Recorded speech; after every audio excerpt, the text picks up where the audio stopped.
जब मैंने ये चैलेंज स्टार्ट किया था तब बस एक थॉट था, क्या मैं कंसिस्टेंसी रख पाऊंगी, क्या अपने कंफर्ट जोन से बाहर निकल पाऊंगी। आज 7 दिन कंप्लीट हो चुके हैं और एक बात समझ आ गई, रियल ग्रोथ वही होती है जब हम अपने आप को अपने आप से कंपेयर करना बंद कर देते हैं और अपने पास सेल्फ से बेहतर बनने की कोशिश करते हैं। दैट मीन्स आप अपने पुराने कल के दिन में और आज के दिन में कुछ तो बेटर हुआ होगा, वो जो हम कंपेयर करना शुरू करते हैं तो हमारी रियल ग्रोथ होना स्टार्ट हो जाती है। So hello everyone and Hare Krishna to all of you. तो आज है हमारा 75 हार्ड चैलेंज का डे 7 एंड 1 वीक कंप्लीट हो चुका है। पहले लग रहा था कि इतना डिसिप्लिन मेंटेन करना बहुत मुश्किल है, इसीलिए मुझे बहुत ज़्यादा डर लग रहा था ये चैलेंज स्टार्ट करने से पहले। एंड जैसे जैसे अभी दिन बीत रहे हैं एक नया सेल्फ कॉन्फिडेंस बिल्ड हो रहा है। तो आज सुबह मुझे थोड़ा और जल्दी उठना था क्योंकि मम्मी नहीं है घर पे, तो मुझे ही आज अपना घर का सारा काम संभालना है एंड थैंकफुली मैं टाइम पर उठ भी गई।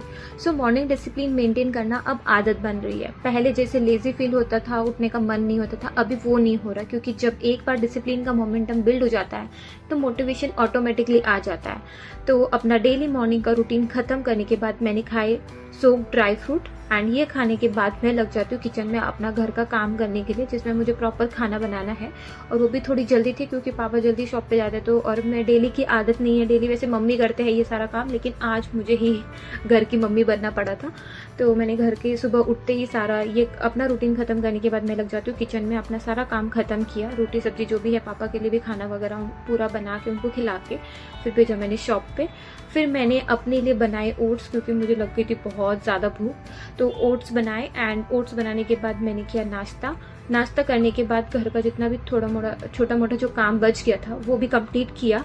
एंड देन पानी पीने का खास ख्याल रखते हुए मैं पहुंच गई जिम में जाते ही सबसे पहले मैंने लिए कुछ सेल्फीज, जो कि मेरे डेली का रूटीन भी है और आदत भी डाल रही हूँ अभी याद रख के, क्योंकि ये इजी है बड़े भूल जाते हैं। तो उसके बाद मैंने वार्म अप करने के बाद अपना किया वर्कआउट स्टार्ट। तो आज मेरा कार्डियो वाला है वर्कआउट। तो सबसे पहले मैंने किया स्क्वाट्स 15 रेपिटेशन के 3 सेट। देन मैंने किया अगेन 15 रेपिटेशन के 3 सेट नी पुशअप, क्योंकि फुल पुशअप मेरे से हो नहीं रहे एंड अगेन मैं बेसिक स्ट्रेंथ ही अभी डेवलप कर रही हूँ। एंड देन मैंने किया ट्रेडमिल 10 से 15 मिनट का। ट्रेडमिल करने के बाद 10 से 15 मिनट मैंने करी साइकिलिंग। एंड आज का फर्स्ट वर्कआउट डन करने के बाद मैं आ जाती हूँ वापस घर पे। एंड घर पे आने के बाद मैंने स्टार्ट किया अपना बुक रीडिंग वाला सेकेंड टास्क। तो आज का ये सेकेंड टास्क है एंड 75 हार्ड का भी सेकेंड टास्क है ये। तो आते ही घर पे बुक रीडिंग का टास्क स्टार्ट किया। तो आज मैंने बुक रीडिंग से सीखा कि ऑथर ने माइंडसेट शिफ्ट और फोकस मैनेजमेंट पर ज़्यादा ध्यान दिया है। उन्होंने एक्सप्लेन किया कि हम अक्सर मोटिवेशन पर डिपेंड होते हैं, लेकिन असली मोटिवेशन उन लोगों से मिलती है जो डिसिप्लिन और स्ट्रक्चर्ड हैबिट डेवलप करते हैं। मोटिवेशन टेम्पररी होता है, लेकिन अगर हम एक सिस्टमेटिक अप्रोच बनाएं तो हम बिना किसी एक्सटर्नल पुश के भी अपना काम कंसिस्टेंटली कर सकते हैं। एक और इंटरेस्टिंग पॉइंट ये था कि एनर्जी मैनेजमेंट टाइम मैनेजमेंट से भी ज़्यादा इंपॉर्टेंट है। हम चाहे जितना भी अपना टाइम प्लान कर ले, टाइम मैनेजमेंट कर ले, अगर हमारी एनर्जी लो है तो हम प्रोडक्टिव नहीं रह सकते। इसीलिए proper rest, workout and mindful break लेना भी सक्सेस का एक इम्पॉर्टेंट पार्ट है। ऑथर कहते हैं कि अगर हम अपनी हाई एनर्जी टाइम स्लॉट्स को आइडेंटिफाई करके सबसे इम्पॉर्टेंट काम उस टाइम पे करें तो हम ज़्यादा इफेक्टिवली काम कर सकते हैं। इसके अलावा ऑथर ने ओवर थिंकिंग और सेल्फ डाउट को कंट्रोल करने की इम्पोर्टेंस बताई है। हम अक्सर अपने ही डाउट्स और फियर्स की वजह से एक्शन नहीं लेते हैं, लेकिन सच ये है कि इम्परफेक्ट एक्शन ही बेटर होते हैं instead of waiting for the perfect moment. क्योंकि एजुकेशन ज़्यादा ज़रूरी है, चाहे स्टेप छोटा ही क्यों ना हो, शुरुआत करना बहुत ज़्यादा ज़रूरी है। तो आज का बुक रीडिंग का टास्क कंप्लीट करके मैं जाती हूँ नीचे सब्जी लेने के लिए, बिकॉज आज सब्जियाँ नहीं थी जो भी मुझे चाहिए था। सैलेड के लिए भी नहीं थी और इवन पनीर बनाने के लिए भी नहीं थी। तो मैं जाके लेके आई कुछ सब्जियाँ एंड देन मैंने बनाई पनीर की सब्जी, जो कि मैं अभी सीख रही हूँ। और मुझे ऐसा लगता है कि ये थोड़े टाइम में मैं पनीर की सब्ज़ी बहुत अच्छे से मतलब मास्टरी कर लूँगी इसमें, क्योंकि डेली अभी कुछ ना कुछ तो पनीर से रिलेटेड बनाना ही पड़ेगा। देन मैंने किया अपना लंच, पनीर की सब्ज़ी एंड रोटी। एंड देन मैं क्योंकि सुबह से बिल्कुल रेस्ट नहीं किया था और इतना घर का सारा काम करने के बाद मैं थक गई थी, बहुत ज़्यादा थक गई थी, तो मैंने ली थोड़ा सा नैप, जो कि मैंने लिया था सवासना में नैप, योग निद्रा प्रैक्टिस किया था। एंड देन नैप लेने के बाद मैंने की थोड़ी देर अपना काम किया, लाइक एडिटिंग एंड ऑल का स्टडी वगैरह जो भी है वो सब कंप्लीट किया। एंड देन मुझे चाय पीने की बहुत ज़्यादा क्रेविंग हो रही थी, पता नहीं क्यों, बट मैं चाय तो पी नहीं सकती हूँ, तो मैं उसका अल्टरनेट ऑप्शन ढूंढ रही थी कि क्या मुझे बेटर क्या मिल सकता है।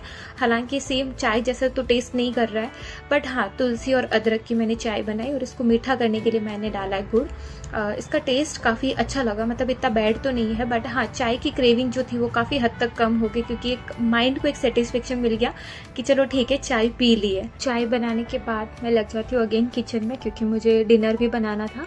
तो आज मैंने डिनर में बनाया खिचड़ी, जो कि मेरी फेवरेट है दाल और चावल की। एंड इसमें मैंने आज दाल थोड़ा ज़्यादा डाला एंड चावल थोड़ा कम डाला, ताकि प्रोटीन का जो है वो मात्रा अच्छे से हो जाए।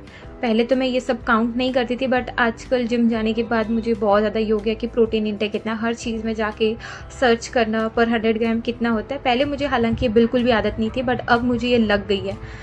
बट ठीक है, कोई दिक्कत वाली बात नहीं है। तो अपना खिचड़ी खाने के बाद किचन में किचन वगैरह क्लीन करने के बाद मैं चली जाती हूँ नीचे अपना सेकेंड वर्कआउट वॉक करने के लिए। एंड नीचे जाके मैंने की 1 घंटे वॉक, और 1 घंटे वॉक करने के बाद मेरी हालत हो चुकी थी पूरी ख़राब, लाइक पैर बहुत ज़्यादा दुखने लग जाते हैं।